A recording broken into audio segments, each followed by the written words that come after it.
Many of you know me, but some don't. So I'm Phoebe Lowe. I use she, her pronouns, and I'm the Director of Operations and Culture at VCET. I am broadcasting through our mother's room, which is fitting for this conversation, a cozy room for moms that we implemented when we had like 5 moms in our co-working space at one time, and we were scrambling to kind of accommodate and make them feel as comfortable as possible. So I like to hijack it sometimes myself. I'm not a mom. And then, so this workshop, some of you were at our last week's workshop, the Better Startup Workshop, which Tony and Paolo so kindly guided us through. But you certainly don't have to have attended last week to benefit from what they'll be talking about this week. And I can certainly share the recording from last week if you want to check that out. And like last week, we hope today to really hold a safe space for everyone on the call, regardless of who you are, how large your company is, your role within your company, or really how far along you are on your equity initiatives. And I've been thinking a lot about inclusion and what you had said last week about inclusion being invisible, kind of like health.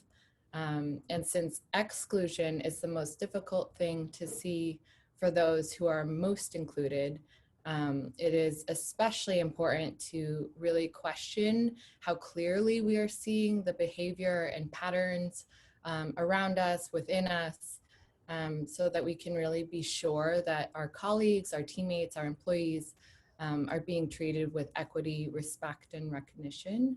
I really think it's possible to build a startup like this, a company like this, in a world like this.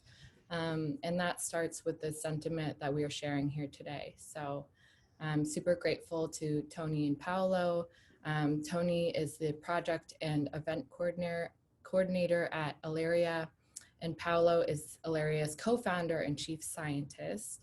They both do incredible work with companies of all sizes. So please feel free to really keep the connection with them going beyond today. And we are just super grateful for your dedication to this work and for holding this space for us today to explore startup inclusion. So I'll let you two take it away. Thank you. Thank you. Thanks so much, Phoebe. As Phoebe mentioned, my name is Tony Shawala, and I'm so excited to be with all of you today for our webinar, which is focused on startup inclusion. A few things to get started. We always like to recognize our generous sponsors and the generous support of the Kauffman Foundation.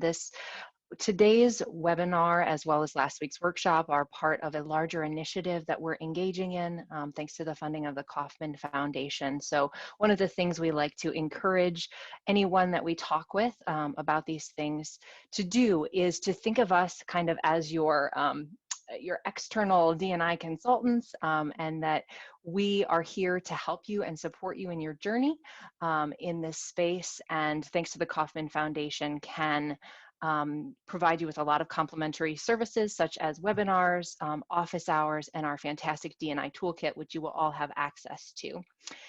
If by chance you happen not to register for today's webinar, please just pop your name and email into the chat. We like to follow up both with the evaluation as well as with helpful resources, and we want to make sure that we get that information to everyone who joined us today. A little bit about the goals of today's webinar. We're going to start off by talking about why inclusion is key to your success, your organization's success, how we define and measure inclusion, something that can be rather challenging. Then we're going to specifically look at inclusion for startups, what that looks like. And then, like I mentioned, we're going to be having some interactive exercises. And as with all exercises, it's best the more people that we can get to engage, the better the experience is going to be for everyone. So we really hope that you all brought your engagement faces with you today and are ready to participate. So to get started, something that everybody wants to know is, how does D&I influence company performance? This is something that we get asked all the time. And so that's one of the things that we're going to be looking at today. To get started, we're going to go through a few of the concepts that we talked about last week, just as a refresher for those of you who joined us last week, as well as content for those of you who may not have joined us then. So the D&I disconnect, though the term D&I is used, and I'm even using it right now, diversity and inclusion are used often together. Most studies and initiatives that focus on D&I really are focusing on the D, the diversity component. But we also know and we believe that inclusion is critical to your startup success. So that's why we're focusing so much on inclusion today. This is a thought experiment. Again, we talked about it last week. But for a few moments, let's pretend like you have the perfect team. So you have these 6 people, they're all working together really well, communicating great, they're in their flow, just a fantastic, the perfect team. And something happens to negatively impact one of those team members' experience. You know, something about something that someone said or did negatively impacts their experience. What that's going to do is it's not only going to impact them, but it's going to negatively impact the entire team. And even furthermore, if something happens that impacts yet another team member, maybe something different, then you've got 2 team members that are not reaching their full potential as far as productivity, and it's impacting everyone else because it's shifting their workloads. You know, it's like a domino effect of all kinds of things that are negatively happening, and ultimately your productivity, your effectiveness, all of those things plummet. The punchline to this is that anything that a company does that makes any employee feel excluded because of personal traits impacts the entire company adversely. And I'm sure you all have had this experience. And the reason that we say this is because the company is no more than the people that make it up, right? And so what happens to one individual impacts the entire company. So our question that I posed at the beginning about diversity impacting performance, we really are going to be talking to you today about how not only does inclusion impact performance, but it also bolsters and encourages diversity. And to do that, I'm going to switch over to Paulo to get us started talking about how inclusion drives diversity. And you're muted, Paulo.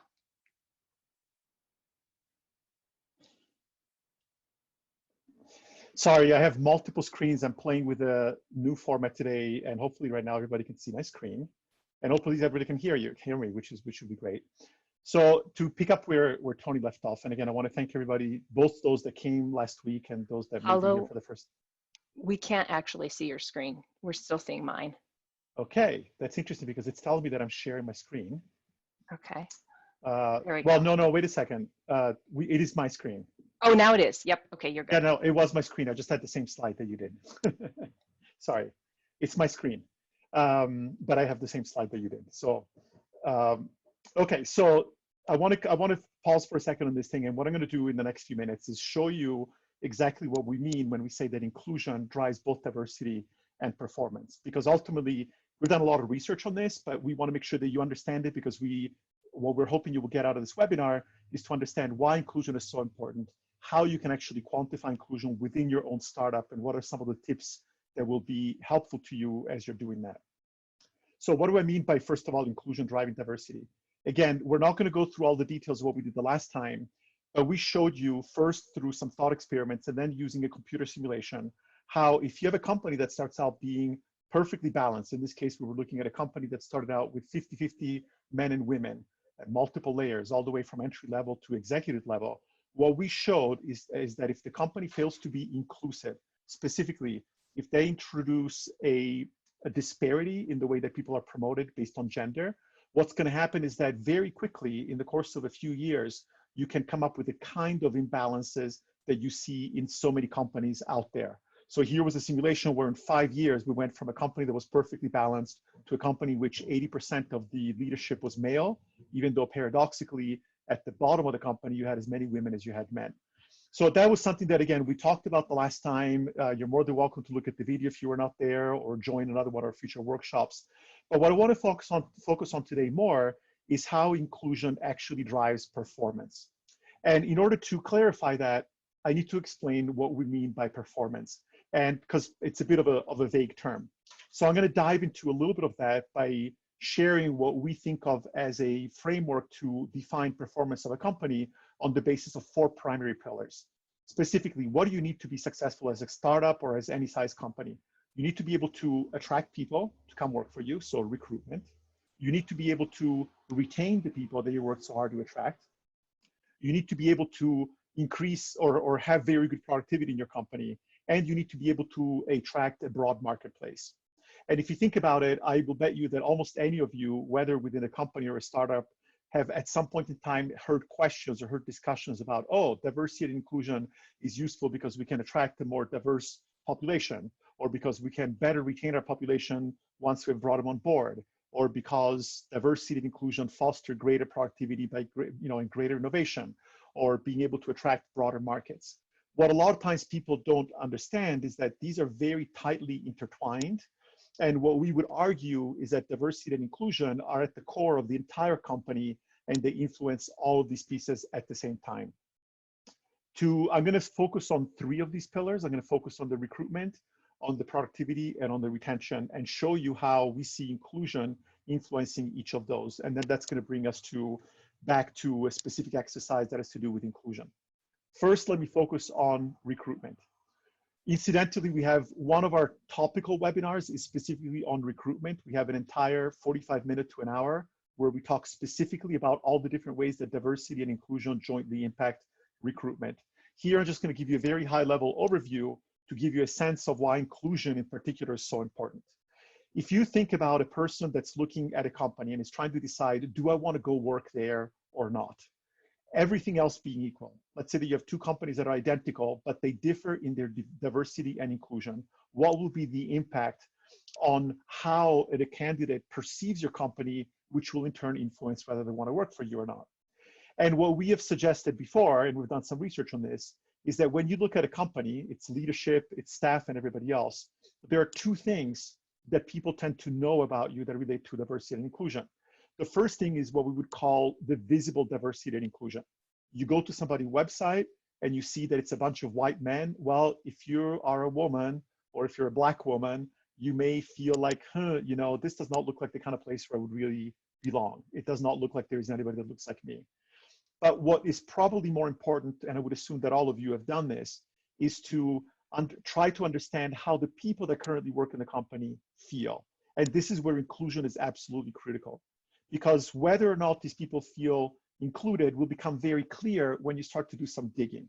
And you can ask friends that may work at a company, you can look for references, you may go to companies like Glassdoor and Dipper, websites that organize information. And through that, you will formulate a very strong opinion about whether or not you're going to be comfortable working in that organization. So this is the way that diversity and inclusion impacts your recruitment. And in particular, again, I want to focus, and I'm sure you'll feel the same way, but there's ample data behind it, that while kind of the marketing of a company is going to influence us, hearing what that experience is actually like is by far a more significant impact on your decision to work there or not. So that's the recruitment pillar. Now I want to look at the second pillar, which is the productivity pillar. And I'm using here a chart, again, from the simulation. Even if you have not seen that simulation before, it's not a big deal. But what I was showing here is that if you take a company in which men are more likely to be promoted than women, and you assume, and again, there is a lot of academic research on this, that the satisfaction of people is linked to, among other things, they're being promoted, what you will find is that in this particular case, the yellow line represents the average satisfaction of women, and the blue line is the average satisfaction of men in the company. And because women are constantly being passed over for promotions by men who are not as qualified or as seniors as they are, they're going to become dissatisfied. When they become dissatisfied, their productivity declines. And this is something that, again, it's a very normal aspect of human nature, which is that satisfaction is very closely linked to our productivity. And when that happens, of course, you're also going to end up losing people, and you're going to end up impacting team productivity very much as Tony showed in that example, in that hypothetical thought experiment with multiple people. And all of this impacts your productivity and your costs, because you're going to be paying a lot of money to try to keep people and to try to make them, to make up for the fact that they're not very satisfied. So productivity very closely linked to satisfaction, which in turn, of course, is driven very much by the level of inclusion in your company. And in fact, I'm hinting at it in this slide already, but you can drill down a little bit more in the third pillar, which is the retention pillar, by thinking again, we love to do these kind of thought experiments that tie individuals to the overall organization, right? Rather than just thinking about statistically speaking, this is what happened, we like to ask ourselves, what happens in the relationship between an individual and a company that can give us an understanding of how inclusion impacts retention. If you think about it kind of in a vacuum, what does that relationship between an employee who has been hired and the company look like? Well, you start your job, you do your daily work, day after day after day, and then at some point you leave your job. Now, the real question that is at the heart of retention is, why do people leave their jobs? And what I would argue, and again, there's a ton of data that comes from just studying generally behavior of people, consumers as well as employees and companies, is that satisfaction is crucial to that, because ultimately what we tend to do is that at any given point in time, we compare what we have right now with what possibilities are out there. If you think about it, this kind of notion is very universal. That's how we purchase things. That's how we choose our life partners. It's always about essentially having a constant opportunity to compare your current situation with alternative situations out there. In the case of your job, the alternatives might be competing job offers. It might be that I just hate working at this place and I would rather sit at home and do nothing than stay here. Satisfaction, once again, is absolutely crucial to whether or not you're going to stay with a company. And what is satisfaction? Well, satisfaction is the state of how you feel in a company. But what drives satisfaction? You don't just show up in the morning and get $1 worth of satisfaction. What really matters, and this is where we think it's absolutely crucial, is inclusion. Because inclusion is at the very heart of satisfaction. Think about what happens to you on a day-to-day basis in your job. What are the things that are going to make you feel more or less satisfied? Well, they're going to be things like these that you see here. Your work-life balance. Do you have to struggle? Do you have kids at home and do you have to juggle your kids with your workplace? Or maybe you're a caretaker, or maybe you just have a hobby that you want to pursue and you can't do it because of the fact that your work is intruding with that. Maybe it could be workplace interactions, people that don't treat you very well. It could be things like your skills, use, and assignment. And if you think about it, there are these constellations of things that happen to you within an organization that give you either greater satisfaction or dissatisfaction.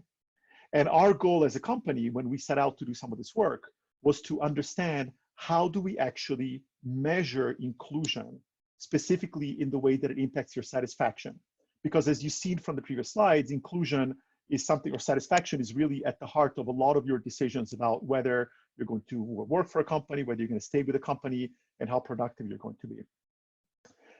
And this brings us to something that, again, we talked about briefly in the last session, and we're going to go into much more detail in a few minutes. And that is the question of how do we measure inclusion? And if you're a startup, it's going to be less about quantifying inclusion over the whole company, and it's really more about understanding how to actually measure the individual things that happen to people that make them feel more or less included.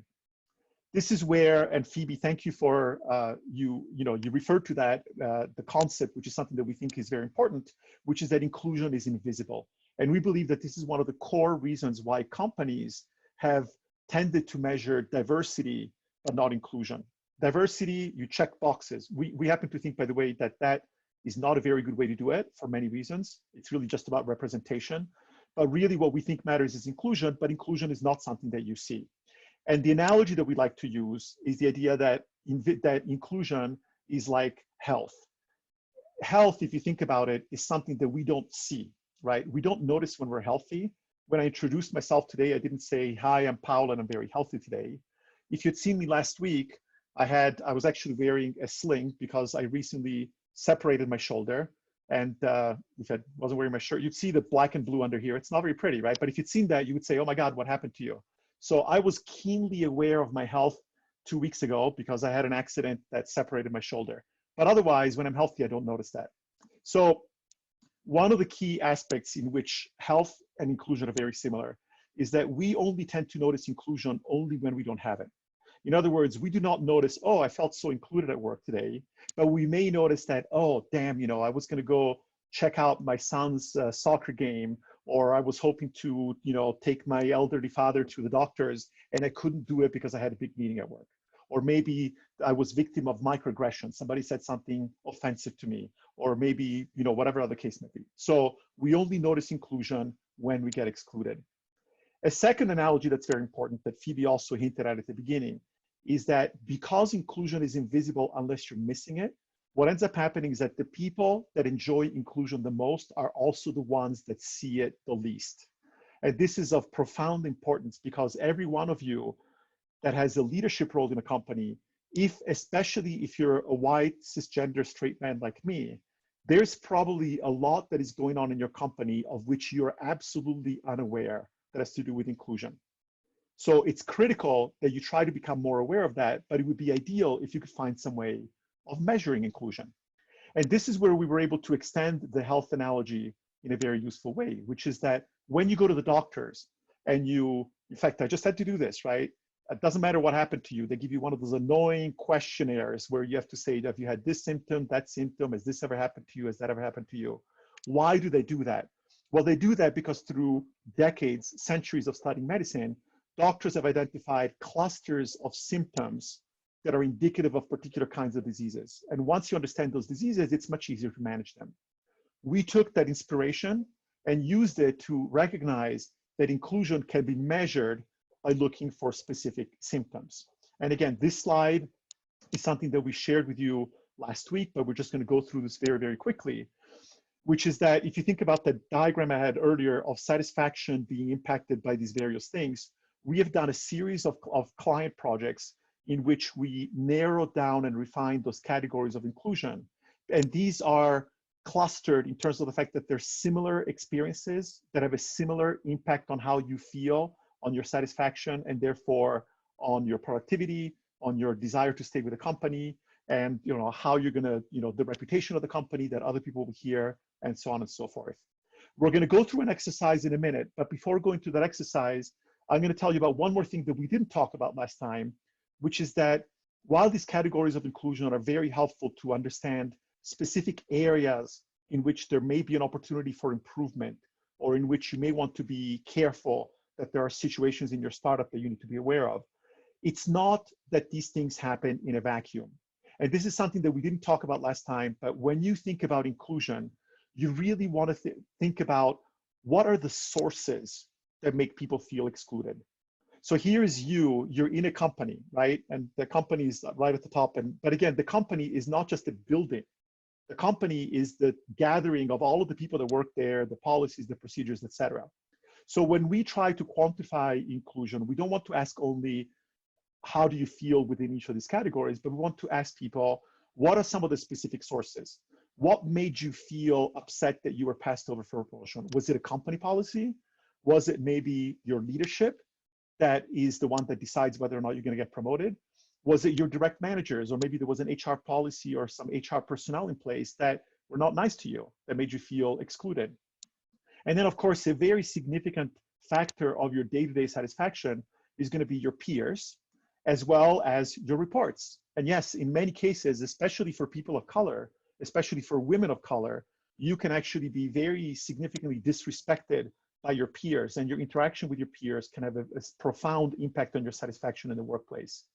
And of course, it's not just the people within your company, because sometimes it's your customers, sometimes it's your partners, sometimes it's your suppliers.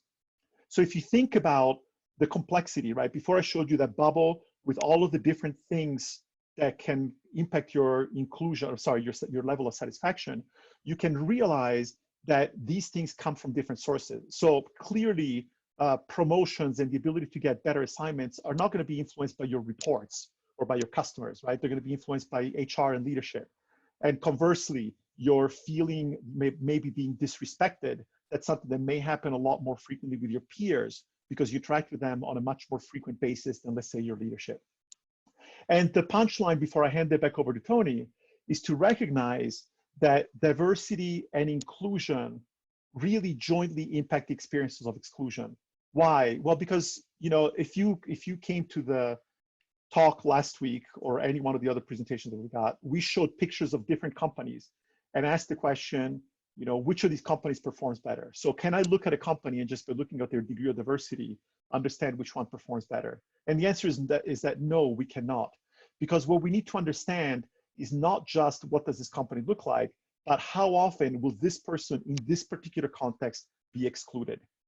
And that really is the combination of both diversity and inclusion. And if you remember the diagram, we showed arrows going from inclusion up to both of them, but then we also showed that diversity impacts performance too.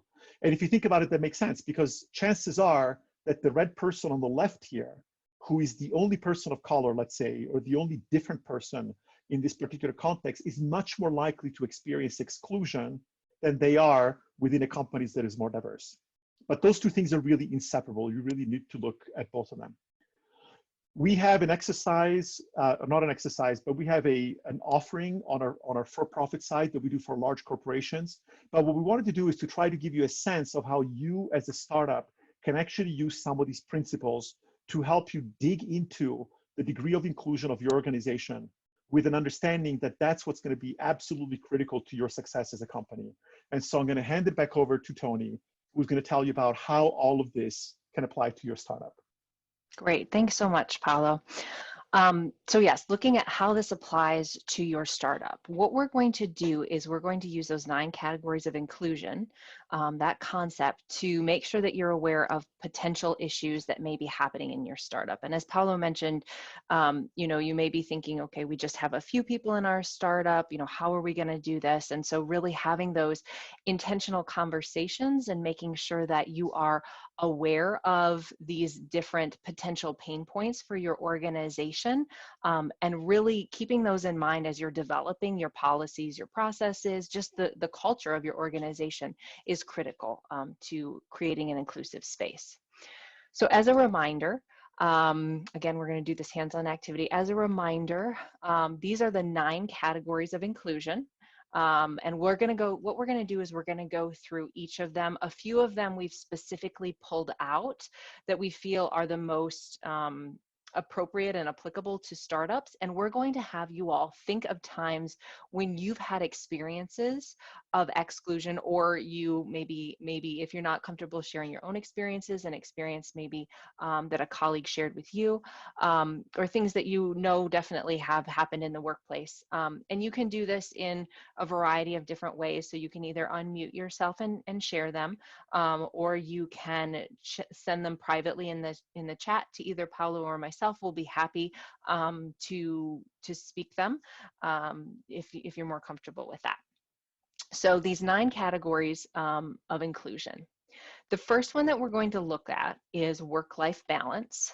And what work-life balance is it's the availability of flex time and remote work options, help with things like caregiving, as Paulo was talking about earlier. Maybe you're a parent, maybe you're caregiving to an elderly parent, anything like that, but really having those comprehensive leave policies. So to get your thinking juices going, we came up with a few examples of some work-life balance challenges and experiences of exclusion that we have often heard.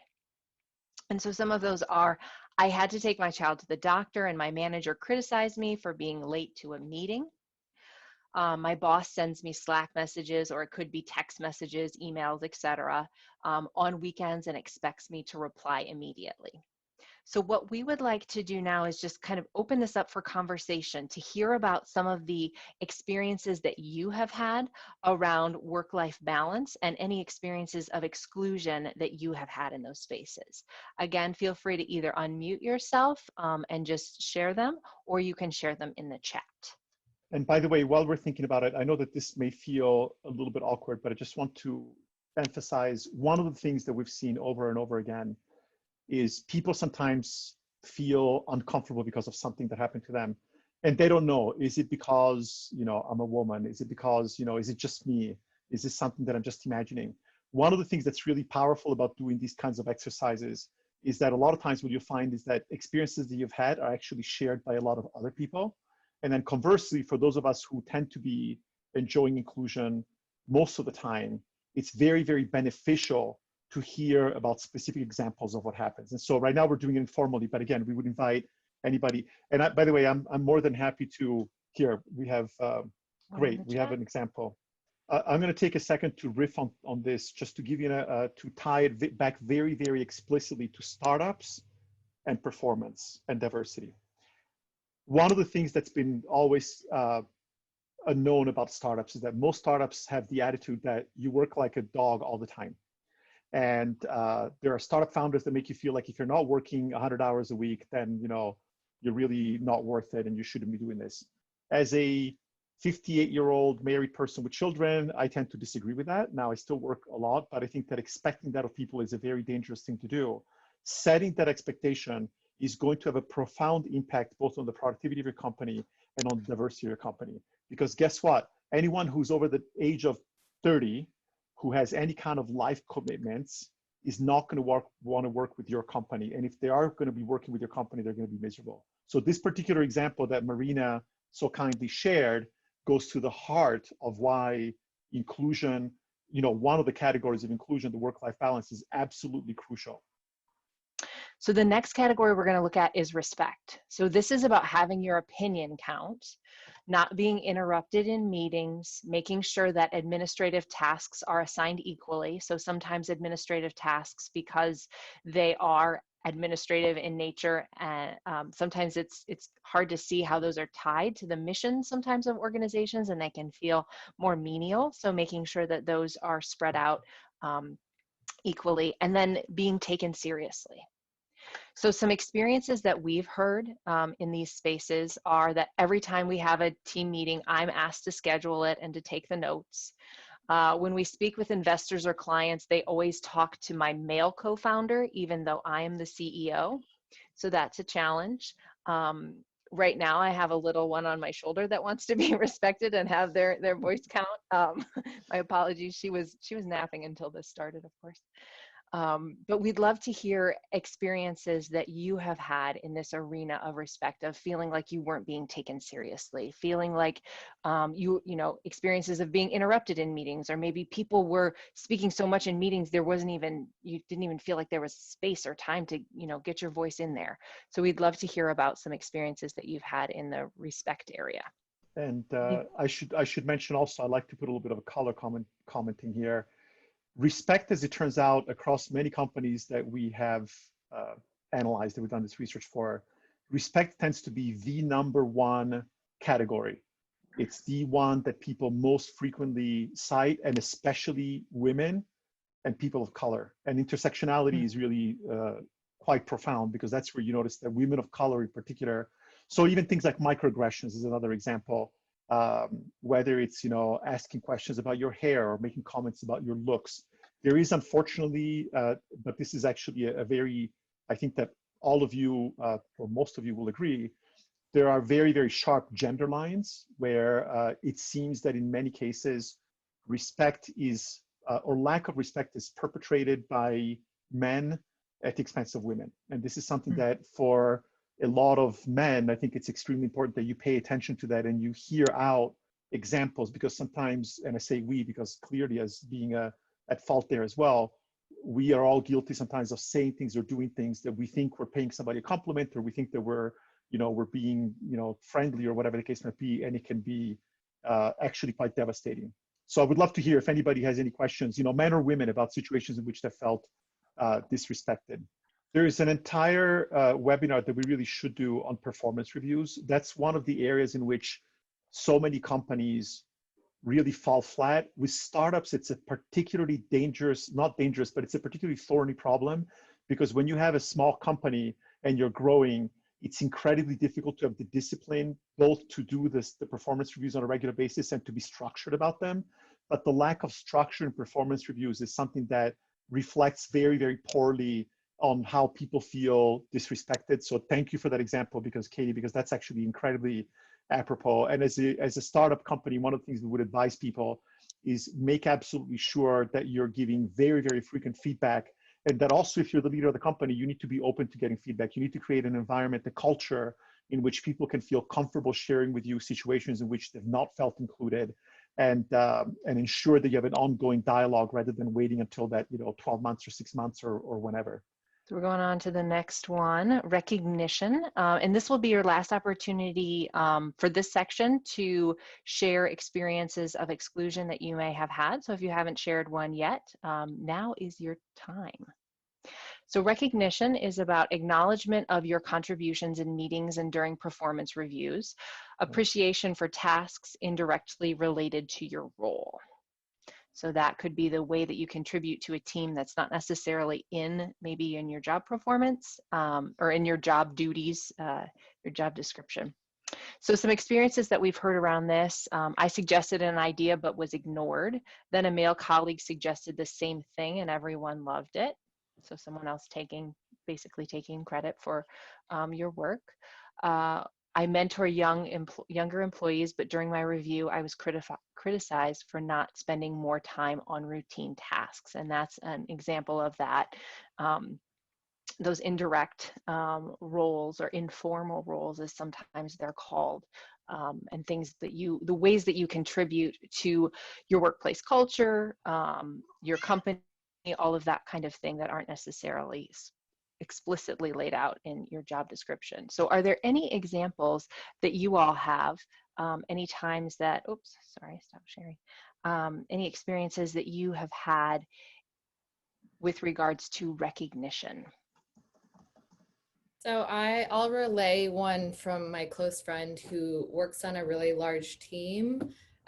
She's a woman and she often plays the role of kind of doing favors and tasks for like every single department, and is such a team player, and I see her getting very much taken advantage of for that. I'm going to reference a piece that Paolo wrote called "Are Women Penalized for Being Team Players," which I loved and was really helpful for me to try to like conceptualize what was happening at her work, and really try to think about these patterns of certain people being taken advantage of for different work styles, and that being celebrated or not celebrated. And certainly when someone's a team player, they have less energy to spend on their own projects. And so I just kind of wanted to pose a question of like, how do we break that cycle and how do we measure being a team player? Is there a way to like measure these circumstances? Yeah. Well, I love your comment and thank you so much for the plug for my article. It's something that I care about very deeply, because if you think about so I don't have an answer about how do we break out of that cycle, but one of the things that, as you know, we build these computer simulations in which we look at the dynamics of what happens within an organization. One of the things that I am optimistic that someday we'll be able to do is to create a more direct link between how people contribute to within their specific what they're doing and how the organization as a whole is performing. And because right now the problem is that if I sell something and you can measure how many widgets are sold, that's a very tangible thing that I can measure. But if I support a team and making them all of them more efficiently, then I don't have a way of quantifying the benefit that you've had. And then if it has a negative impact on my ability to sell how many, maybe I only sold 8 widgets instead of 10, but I enabled everybody else to sell 15 widgets instead of 10, I may not recognize for that. Our hope is that with the simulations, we'll be able to quantify that. And that to me is a very, very important problem, because beyond the inclusion aspect of it, it really goes to the heart of how do we attach value to the company versus the individual, which I think is, this is a much bigger problem in our society. But the fact that we, basically, because of the way that the way we focus so much on shareholder value, we end up basically screwing the employees, which I think is reflected both in the inclusion component and in the sort of economic value. So huge problem.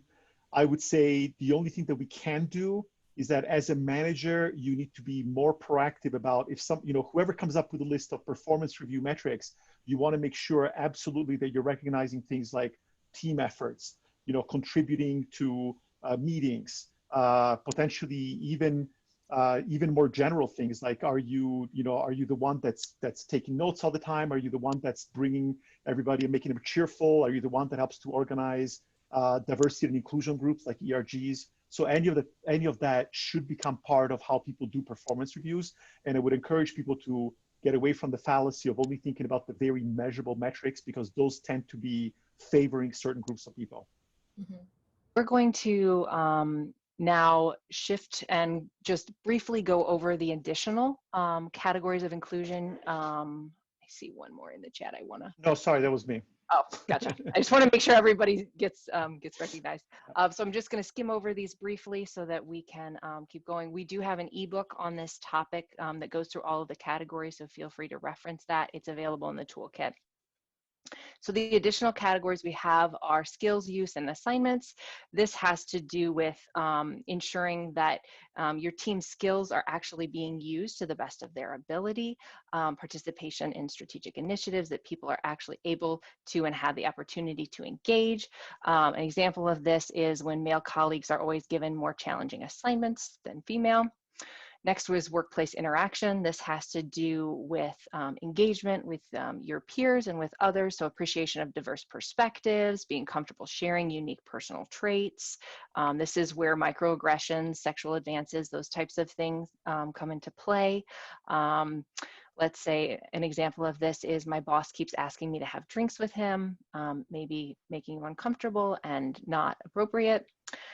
Learning and growth, regular consistent performance reviews, and it's very much in the line of what Paulo was saying as far as performance reviews, not just those annual reviews, but really creating that culture of feedback, opportunities to participate in stretch projects, support for professional development. So an example of exclusion in this space is I want to learn new skills, but I keep getting asked to do the same things all the time. Compensation and benefits, clear and transparent structures around that, being paid adequately for performance, salary increases with promotions, and then having access to higher paying roles. An experience of exclusion we've heard around this is my company had a lavish offsite, but then I was told they could not afford to give me a raise. And then career opportunities. So clear, consistent, and fair promotion processes, leadership willing to discuss career opportunities, and then support for lateral moves. Again, access to higher roles. Before it was access to additional compensation. An experience of exclusion around this, when my manager left, I wanted to take the role, but they hired someone from the outside with less experience. And then finally, access and participation. So being able to speak with anyone in the organization. This is really about access to everyone, as well as to resources. And an example that we've seen in this space is I wanted to help on some sales calls, but I was told developers should not talk to clients. So not breaking down some of those silos. To talk about how we kind of formalize this process and the inclusion assessment that Paulo hinted at earlier, I'm gonna toss it back over to him to talk with us a little bit about what inclusion assessments are and how they can benefit. So now I have to find my Zoom window and share my screen. Thank you, Tony. Oh, You're very welcome. You need to stop. It tells me that I have to wait until you're done sharing. There we go. There you go. Okay, thank you. And so what I wanted to show you is we've talked about how can we do something that is really valuable for startups. And as we kind of hinted at earlier on, I'm involved with two entities. One is a for-profit that works on corporate D&I, and then the nonprofit, which is doing a lot of this work in entrepreneurship and other areas of society outside of corporate. On the corporate side, we developed this thing that we call the inclusion assessment. And it's a formal process to quantify the categories of inclusion and the sources of exclusion. However, it tends to work well only for larger groups. And I'll show you in a second the kind of data that you can get out of it. And we've been struggling to think about how can we do this? How can we offer this to startups, to the startup community in a way that it's going to be beneficial to them? So what we're going to try to do, and this is brand new, we're like literally making this up as we go along, but we're going to try over the next couple of months, once a month, we're going to offer a free joint inclusion assessment. And I'll show you what that looks like, because it's literally an exercise that is kind of similar to what we just went through with Tony, but much more structured.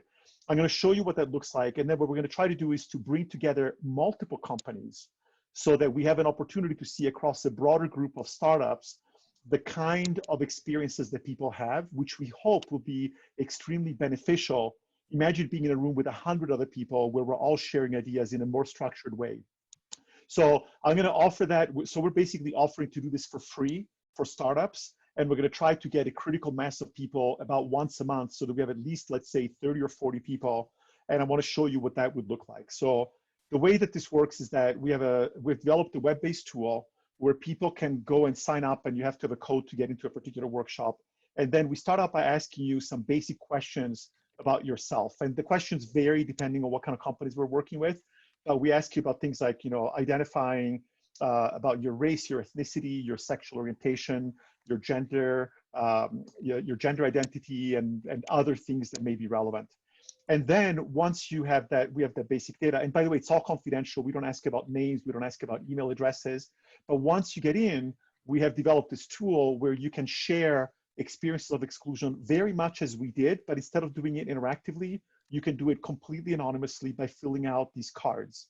So you're presented with these little cards and you type in some comment, and then we ask you to identify which category of inclusion or multiple potentially categories of inclusion you believe that this fit into, and then who were the sources. And by the way, when we're doing this for startups, we're going to change the language slightly to recognize the fact that typically in a startup, you may not have 16 layers on top of you, right? But we're gonna make it so that it's meaningful to startups. And then on the basis of that, we can pinpoint specific experiences. And I'm gonna show you the kind of information that we can get.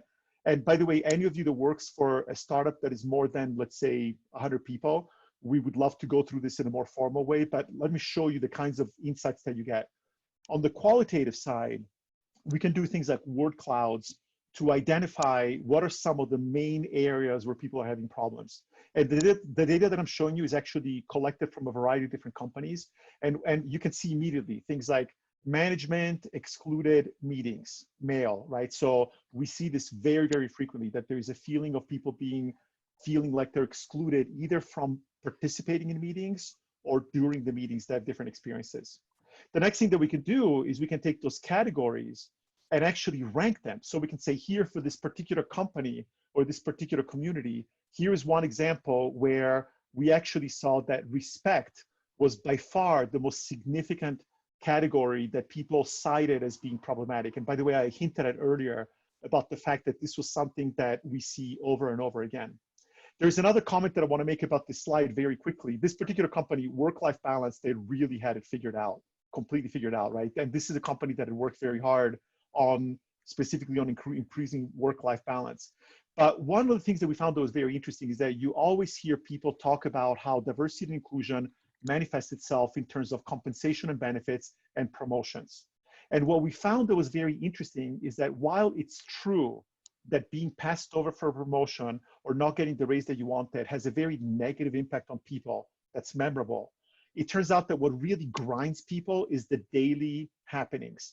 And you see that very clearly here when you see that workplace interactions and recognition and access are pretty high up too. So these are the kinds of insights that you can get quantitatively. And then of course, you can also look at the sources of exclusion. And by the way, lo and behold, we find that leaders, direct managers, and peers are always the main sources of exclusion. You don't get excluded because the company is excluding you. You get excluded because your manager is being rude to you. You get excluded because your peers are disrespectful to you. You get excluded because leadership has policies in place, or leadership does not value your contribution and they don't elevate you to the right ranks. Now, the last thing I want to show you, again, as a glimpse into this, is that you get a really powerful view when you combine the categories and the sources. And live during the exercises where we do the actual quantitative categories or inclusion assessment, we actually show a matrix similar to this one where you can see the really hot spots in your company. So here you can see, for example, that with this particular data set, the respect category is the one that is the most problematic. It's got the deeper reds and it's got the higher numbers, 1.9s. And the disrespect tends to come primarily from leaders and managers.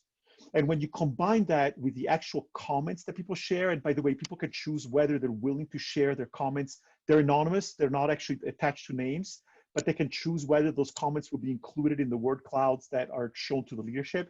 It gives you an incredibly powerful tool to understand exactly where you have opportunities to become more inclusive.